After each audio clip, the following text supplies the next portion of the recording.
Friends, இன்னைக்கு நம்ம சேனல்ல பார்க்க போற வீடியோஸ்க்கு என்ன அப்படின்னு பார்த்தீங்கன்னா, இப்போ ரீசெண்டா வந்து பார்த்தீங்க அப்படின்னா, நம்மளோட பிஎஃப் அமௌண்ட்ட வந்து கிளைம் பண்ணோம் அப்படின்னா, எல்லாருக்குமே வந்து E06 அப்படின்னு சொல்லிட்டு ஒரு எரர் வந்து வருது.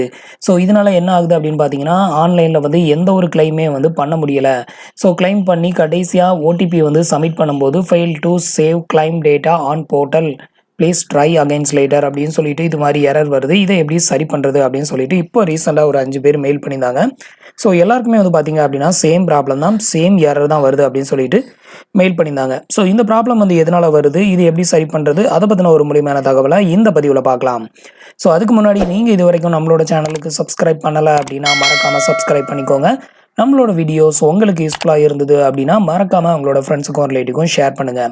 ஸோ இப்போ வந்து பார்த்தீங்க அப்படின்னா இந்த எரர் வந்து வரதுக்கு காரணம் வந்து பார்த்தீங்க அப்படின்னா ஜஸ்ட் இது வந்து டெக்னிக்கல் எரர்னால தான் இப்போதைக்கு வந்துகிட்டு இருக்குது. மற்ற டைம் உங்களுக்கு பர்டிகுலராக உங்களுக்கு மட்டும்தான் இந்த எரர் வந்து வருது அப்படின்னும் பட்சத்தில் நீங்கள் வந்து மிட் நைட் இல்லைனா வந்து ஏர்லி மார்னிங் வந்து ட்ரை பண்ணீங்க அப்படின்னா உங்களுக்கு கிளைம் வந்து சப்மிட்டட் ஆகும்.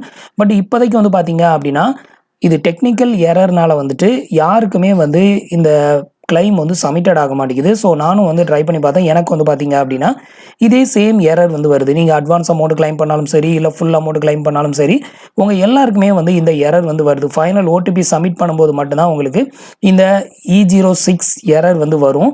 ஸோ இந்த எரர் வரும்போது நம்மளால் வந்துட்டு பிஎஃப் கிளைமை வந்து ஃபர்தராக சப்மிட்டட் ஆகாது, சப்மிட்டட் பண்ணவும் முடியாது. ஸோ ஜஸ்ட் இது வந்து ஒரு டெக்னிக்கல் இஷ்யூனால தான் இந்த எரர் வந்து வந்துகிட்டு இருக்குது. ஸோ கூடி சீக்கிரத்தில் கண்டிப்பாக இதை வந்து சரி பண்ணிடுவாங்க. ஸோ பட் இதை வந்து எவ்வளோ நாளைக்குள்ளே சரி பண்ணுவாங்க அப்படிங்கிறதெல்லாம் வந்து கன்ஃபார்மாக சொல்ல முடியாது. ஸோ 1 டேயில் கூட சரியாகலாம், இல்லை வந்துட்டு 2 டேஸ் 3 டேஸ் வந்து டைம் வந்து இருக்கலாம். ஸோ எவ்வளோ நாளில் இது வந்து சரியாகும் அப்படிங்கிறதுக்கு எந்த ஒரு சொல்யூஷனும் கொடுக்கல.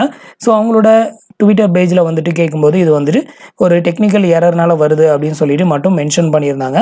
ஸோ சீக்கிரமாகவே வந்து இதை வந்து ரிசால்வ் பண்ணிடுவோம் அப்படின்னு சொல்லிட்டு நீங்கள் வந்துட்டு இது வந்து சரியாயிடுச்சா அப்படிங்கிறத செக் பண்ணணும் அப்படின்னா நீங்கள் வந்து டெய்லி வேணால் ட்ரை பண்ணி பாருங்கள். ஸோ உங்களுக்கு வந்துட்டு இப்போது இன்றைக்கி வந்து மேக்ஸிமம் ட்ரை பண்ணாதீங்க, உங்களுக்கு இந்த எரர் வந்து இப்போதைக்கு வருது. ஸோ நாளைக்கு வந்து ட்ரை பண்ணி பாருங்கள். உங்களுக்கு இந்த இஷ்யூவை வந்து இந்த டெக்னிக்கல் எரரை வந்து அவங்க கிளியர் பண்ணிட்டாங்க அப்படின்னா நாளைக்கு உங்களுக்கு வந்து கிளைம் வந்து ஃபர்தராக சப்மிட்டட் ஆகலாம். ஒருவேளை நாளைக்கு உங்களுக்கு இந்த எரர் வந்து இருக்குது அப்படின்னா இன்னும் ஒரு 2 டேஸ் டைம் டிலே பண்ணி நீங்கள் ட்ரை பண்ணுங்கள். உங்களோட கிளைம் வந்து கண்டிப்பாக சப்மிட்டட் ஆகும். இது வந்து பார்த்தீங்க அப்படின்னா இப்போ நம்மளோட பிஎஃப் வெப்சைட்டில் வந்து அடிக்கடி வந்து நிறைய மாடிஃபிகேஷன் பண்ணிக்கிட்டு இருக்கிறாங்க. ஸோ அது மாதிரி பண்ணும்போது இது மாதிரியான டெக்னிக்கல் இஷ்யூஸ்லாம் வந்து அடிக்கடி இப்போ வரதான் செய்யுது. ஸோ இப்போதைக்கு வந்து பார்த்தீங்க அப்படின்னா இந்த எரர் ப்ராப்ளம் எல்லாருக்குமே இருக்குது, உங்களுக்கு மட்டும்தான் இருக்குது அப்படின்னு சொல்லிட்டு நீங்கள் வந்து ஒரி பண்ணிக்கணும்னு தேவை கிடையாது. ஸோ கொஞ்சம் வெயிட் பண்ணி கிளைம் வந்து சப்மிட் பண்ணி பாருங்கள். கண்டிப்பாக உங்களுக்கு கிளைம் வந்து சப்மிட்டட் ஆகும். 1 or 2 டேஸ் டைம் டிலே பண்ணி அதுக்கப்புறமா கிளைம் வந்து ட்ரை பண்ணி பாருங்கள். உங்களுக்கு அப்போ இந்த எரர் வந்து சரியாகிறதுக்கு சான்ஸ் இருக்குது.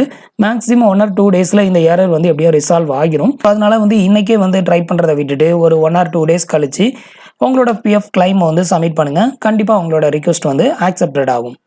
ஸோ ஃப்ரெண்ட்ஸ், இந்த இன்ஃபர்மேஷன் உங்களுக்கு ரொம்ப யூஸ்ஃபுல்லாக இருந்திருக்கும் அப்படின்னு நினைக்கிறேன். நம்மளோட வீடியோஸ் பிடிச்சிருந்ததுன்னா லைக் பண்ணுங்கள், ஷேர் பண்ணுங்கள், கமெண்ட் பண்ணுங்கள். மறக்காமல் நம்மளோட சேனலுக்கு சப்ஸ்கிரைப் பண்ணுங்கள். தேங்க்ஸ் ஃபார் வாட்சிங்.